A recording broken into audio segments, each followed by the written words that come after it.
Hey guys, welcome to another New World video. In today's video, I wanted to continue and add a few more bosses to the series of bosses you can solo farm for various items you may need in your progression. I never even thought of adding these bosses because, to be honest, I had thought most would already know these farms because these are golden oldies. But while chatting with a few people on Discord, I discovered maybe they are no longer as well known as they were early last year. Now, before I begin, I do want to say that New World, like most MMOs, is always more fun when played in groups, and whenever possible, you should farm these bosses in those groups. Farming them solo is cheesy and will get boring quite quickly. I'm only sharing these for those who are stuck on servers with very limited populations, fresh starts for example, and they are desperate to continue to progress. So that said, and you still want to solo them, let's get into it. So first, my gear. Like always, I'm wearing the winter event crafted gear, nothing special.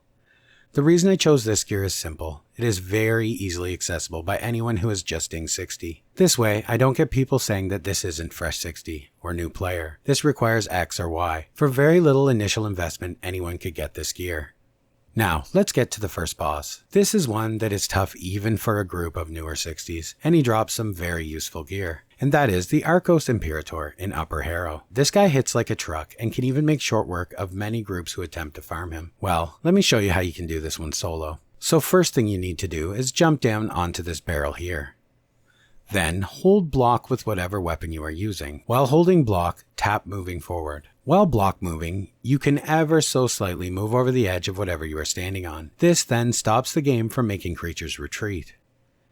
And then once you've found the correct position, simply attack. And as you can see, he will attempt to charge at you through the wagon, instead of going around it, which he can do and normally does. Now, just shoot him till he dies. It's quite simple.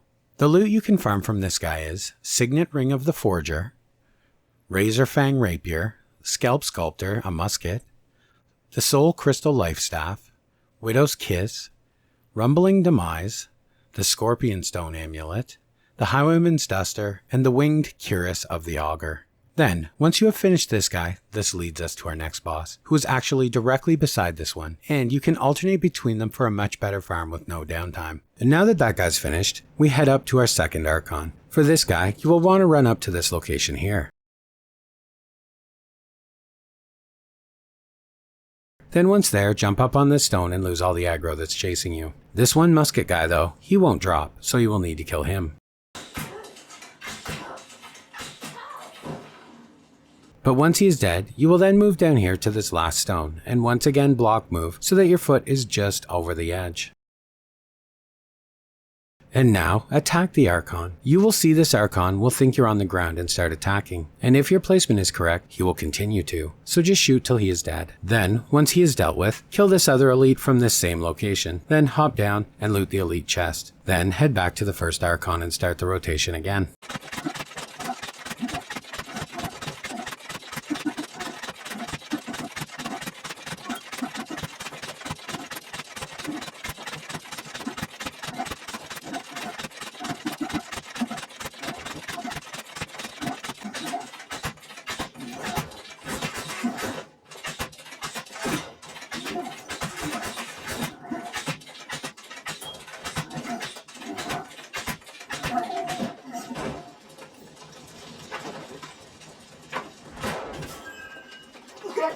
And our next boss is the Caminus GateLord. This guy is pretty straightforward. You simply kill him the same way as you did the priestess. Be sure to have a greatsword or a great axe with trenchant recovery, and of course Corruption Bane, and place your attributes into 300 strength, and you can face tank him. It does help that our crafted set we are using has Corruption Ward also, but you should heal more than he damages you, and if you find that he gets a couple of heavy hits in, just dodge out of the way and use a potion. If you struggle here, his attacks are very slow and easily dodged, so you can if you wish avoid all damage. I'm simply doing it this way to show that you can survive being hit, so it isn't that much trouble. This guy of course drops the Atlas Killer Rapier, the Cinderforge Reaper Great Axe, the Engineering Hat, Compulsion the Kite Shield, Dark Days the Rapier, Miscalculations the Life Staff, the Everlasting Shade Kite Shield, and the Cowl of Augur.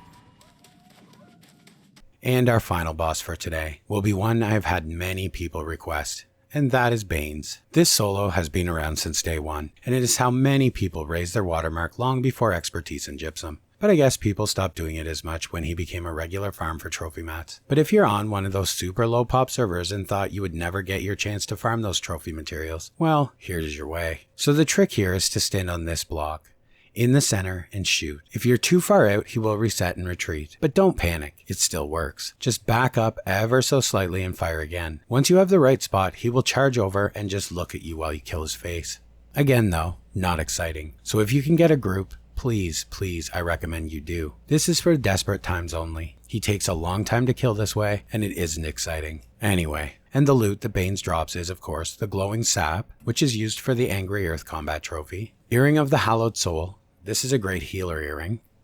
The Bear Fur Recurve, a really good luck bow. And another earring I'm sure I'll butcher the name of, so I just won't even bother saying it, but as you can see, here it is. And the Shovel Great Axe, always a great item to put away for future transmog.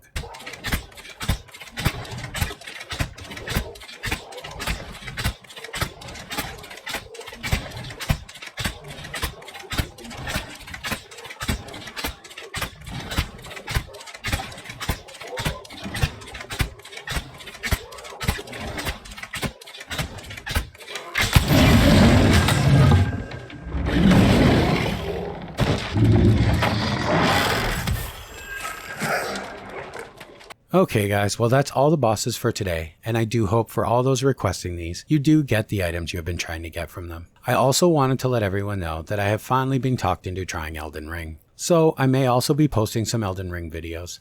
Not anything too intense right away like guides or anything, but just fun videos of me dying most probably as I learn the ropes. I am also very much looking forward to Hogwarts, which I will also be playing a bit on this channel, but I will always be covering New World as well, so no worries there. And as always guys, thanks for watching, and I will see you in the next one.